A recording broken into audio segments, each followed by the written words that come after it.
আপনি কি জানেন বিশ্ব স্বাস্থ্য সংস্থা WHO এর তথ্য অনুযায়ী বিশ্বে অ্যালকোহল পানের কারণে প্রতি বছর ৩০ লাখের মতো মানুষের মৃত্যু হয়। দেশীয় একটি সংস্থার তথ্যমতে বিগত ১০ বছরে মাদকাসক্তির কারণে খুন হয়েছেন প্রায় ২০০ মা-বাবা। মাদকের কারণে নষ্ট হয়েছে আমাদের সামাজিক ও পারিবারিক সম্পর্কগুলো। আজ ২৬শে জুন আন্তর্জাতিক মাদক বিরোধী দিবস। জাতিসংঘের সাধারণ অধিবেশনের সিদ্ধান্ত অনুযায়ী ১৯৮৮ সাল থেকে বিশ্বব্যাপী এই দিবসটি পালিত হয়ে আসছে। অযুত সম্ভাবনার দেশ আমাদের প্রিয় বাংলাদেশ। এদেশের প্রায় ১৮ কোটি জনসংখ্যাকে জনশক্তিতে রূপান্তর করতে পারলে তা আমাদের সম্ভাবনাকে বাড়িয়ে দেবে বহুগুণ। জাতিসংঘের জনসংখ্যা তহবিলের প্রতিবেদন অনুযায়ী বাংলাদেশে ১০ থেকে ২৪ বছর বয়সী তরুণ ও কিশোর-কিশোরীর সংখ্যা প্রায় ৫ কোটি, যা মোট জনসংখ্যার ২৮%।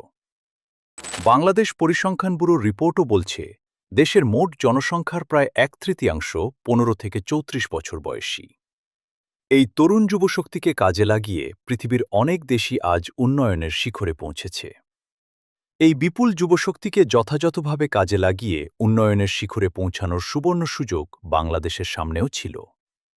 কিন্তু দুঃখজনকভাবে এই যুব সমাজকে ধ্বংস করার জন্য পরিকল্পিতভাবে ছড়িয়ে দেওয়া হয়েছে মাদকের মরণছোবল। মাদকদ্রব্য ও নেশা নিরোধ সংস্থা মানুষের হিসাবে দেশে বর্তমানে মাদকাসক্তের সংখ্যা প্রায় ১.৫ কোটি।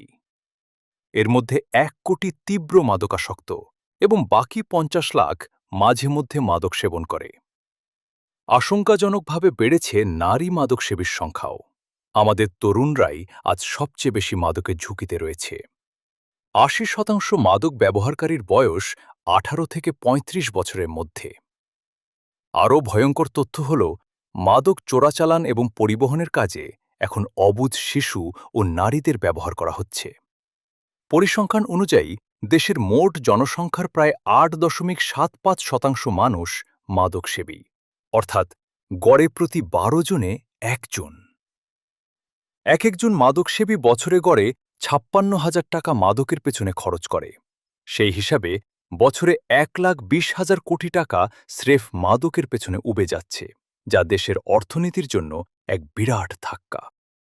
মাদক মানুষের মেধা ও মননকে চিরতরে নষ্ট করে দেয়, মানুষকে পরিণত করে এক হিংস্র দানবে।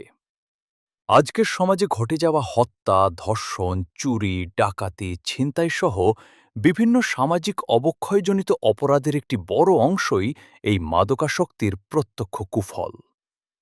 নেশার উন্মত্ততায় একজন মাদকসেবীর কাছে তার জন্মদাতা পিতামাতাও নিরাপদ নন।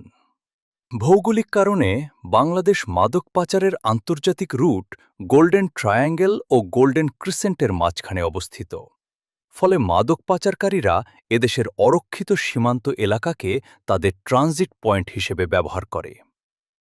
একদিকে সরকারিভাবে মাদকদ্রব্য নিয়ন্ত্রণ অধিদপ্তর রাখা, অন্যদিকে মদের বার বা মদ্যপানের লাইসেন্স দেওয়া একটি রাষ্ট্র হিসেবে আমাদের দ্বিমুখী অবস্থানকেই প্রকাশ করে, যা জাতি হিসেবে আমাদের জন্য লজ্জাজনক।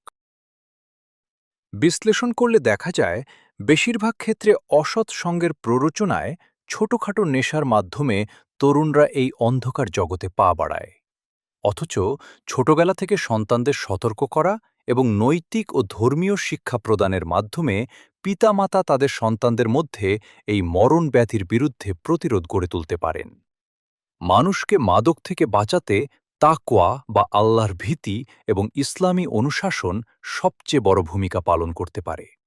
পবিত্র কুরআনে বলা হয়েছে, হে বিশ্বাসীগণ, মদ, জুয়া আর মূর্তি ও ভাগ্য নির্ধারক তীর ঘৃণিত শয়তানি কাজ। তোমরা তা বর্জন করো, যাতে তোমরা সফল কাম হতে পারো। সূরা আল মায়েদাহ আয়াত ৯০। ইসলাম মাদক নিয়ন্ত্রণের পরিবর্তে একে সমাজ থেকে পুরোপুরি নির্মূল করতে চায়। রাসূলুল্লাহ সাল্লাল্লাহু আলাইহি ওয়াসাল্লাম বলেছেন, নেশাজাতীয় যে কোনো দ্রব্যই মাদক এবং সব প্রকার মাদকই হারাম। সহিহ মুসলিম। আমাদের জীবন ও সুস্থতা মহান আল্লাহর দেওয়া এক বিরাট নেয়ামত। মাদকের মরীচিকাময় হাতছানির দ্বারা এই সুযোগকে নষ্ট করা কোনোভাবেই সমীচীন নয়। আসুন, আল্লাহকে ভয় করি, পারিবারিক সচেতনতা বাড়াই এবং ইসলামী অনুশাসন মেনে চলি। তবেই আমাদের সম্মিলিত প্রচেষ্টায় তৈরি হবে সুখী, সুন্দর এবং সমৃদ্ধ সোনার বাংলাদেশ। ইনশাআল্লাহ।